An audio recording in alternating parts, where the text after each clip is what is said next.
Assalamualaikum warahmatullahi wabarakatuh. Pada kesempatan kali ini, kami akan melakukan wawancara mengenai salah satu desain dalam UBD, yaitu Wertu, bersama dengan guru pamong dari UPT SDN Kutorjo 1 Tuban, yaitu Ibu Dwi Retmawati MPD. Selamat pagi, Bu. Pagi. Jadi, untuk pertanyaan pertama, Bu, dalam pelaksanaan pembelajaran, pastinya kan terdapat tujuan pembelajaran deh. Iya, betul. Jadi, menurut Bu Dwi, mengapa tujuan pembelajaran itu diperlukan? Dalam setiap membuat rancangan pembelajaran, salah satu komponen adalah tujuan pembelajaran. Nah, kenapa sangat penting? Sangat penting diperlukan dalam proses pembelajaran untuk merancang pembelajaran. Di antaranya adalah untuk mencapai target dalam pelaksanaan pembelajaran. Dan tujuan itu sangat rangkaian aktivitas yang dilakukan dalam proses pembelajaran untuk apa? Untuk mempersiapkan bagaimana materi yang diajarkan guru itu, bagaimana siswa how to learn, bagaimana siswa itu belajar. Jadi mencapai target sampai di mana pembelajaran itu tercapai. Seperti itu.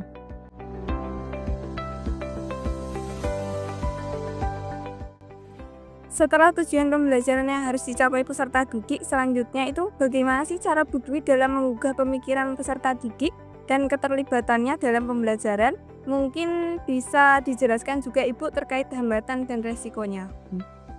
Di dalam pelaksanaan pembelajaran, tentunya kita itu harus tahu kemampuan peserta didik, kebutuhan peserta didik. Jadi kita tuh untuk memenuhinya dengan cara yaitu yang pertama, setiap saya menggugah pemikiran siswa, yaitu di awal pembelajaran kita itu biasanya menyiapkan peserta didik itu dalam mengikuti pembelajaran sesuai dengan kebutuhannya, yaitu dengan cara menggali nalar kritis siswa dan memberikan pertanyaan pemantik.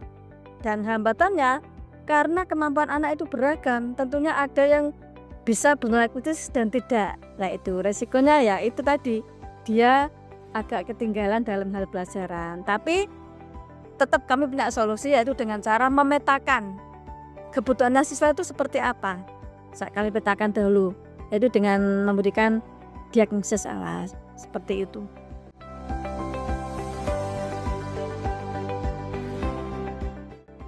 Baik Ibu, terkait bagaimana dari hasil pengamatan Ibu terkait keterlibatan peserta didik dalam mengeksplorasi ide mereka beserta contoh-contohnya dari ide-ide tersebut. Dengan melakukan pendekatan kreatif, jadi anak-anak itu memberikan ide melalui diskusi kelompok, yang mana dalam diskusi kelompok itu anak-anak bebas mengeksplorasi ide, bebas memberikan ide-ide kreatif atau gagasan. Biasanya dilakukan pada saat anak-anak itu mengerjakan LKPD, ada juga membuat P5, itu kan ada diskusi kelompok. Lah itu dia bereksplor sendiri. Dengan seperti itu mereka akan tumbuh daya pikir nalar kritis siswa. Dia akan tergali dengan sendirinya melalui diskusi kelompok. Baik, selanjutnya bagaimana cara Bu Dwi dalam membantu peserta didik memahami kembali gagasan yang penting dalam pembelajaran serta memperbaiki hasil evaluasi yang siswa dapatkan berdasarkan penilaian? Tentunya dengan cara metode scaffolding. Nah, metode scaffolding itu adalah metode yang digunakan guru di mana siswa itu diberikan kebebasan untuk berpikir dan menyelesaikan masalah sendiri. Dengan diberikan bantuan seperti arahan, dukungan, sehingga pembelajaran itu dapat lebih terarah dan tujuan pembelajaran akan tercapai. Jadi dengan penerapan scaffolding untuk peserta didik.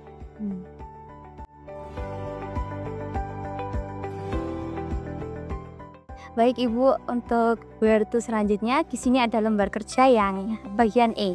Nah, di sini saya ingin menanyakan terkait bagaimana cara Bu Dwi dalam membimbing peserta didik untuk melakukan evaluasi diri, menetapkan tujuan dan menyempurnakan pembelajaran mereka.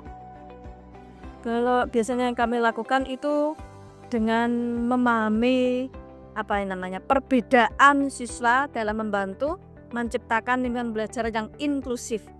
di mana setiap siswa itu merasa diterima dan dihargai dengan menggunakan pendekatan pembelajaran yang beragam dan memberikan dukungan dan bimbingan individu.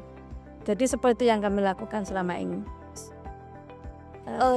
Keterlibatan siswa Bu dalam hal evaluasi tersebut dan refleksinya mungkin.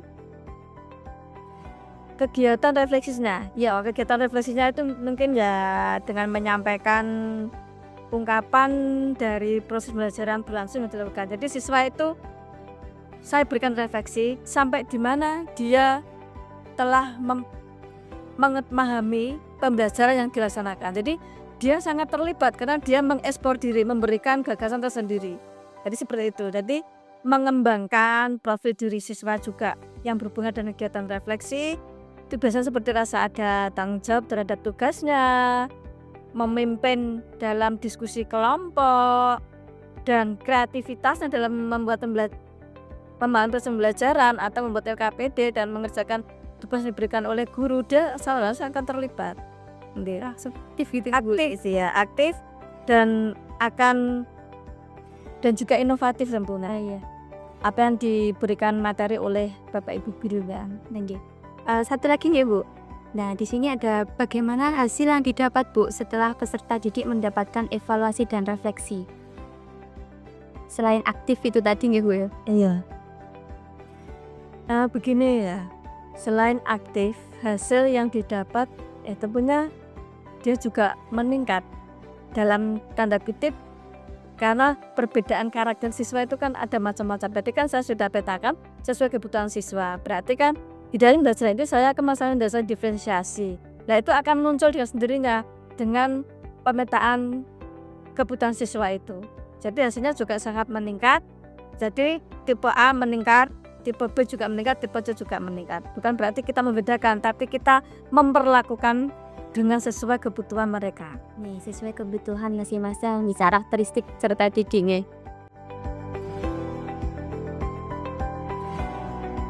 Selanjutnya dengan saya Ibu, tadi telah membahas tentang tujuan pembelajaran dan lain-lain. Untuk selanjutnya kira-kira bagaimana cara Ibu untuk memberikan kesempatan belajar pada peserta didik yang ada di kelas yang tentunya memiliki beragam karakter dan juga gaya belajarnya.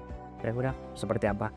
Tadi sudah sempat saya katakan bahwasanya dalam pelaksanaan pembelajaran itu kan kita memilih siswa yang berbagai macam karakter.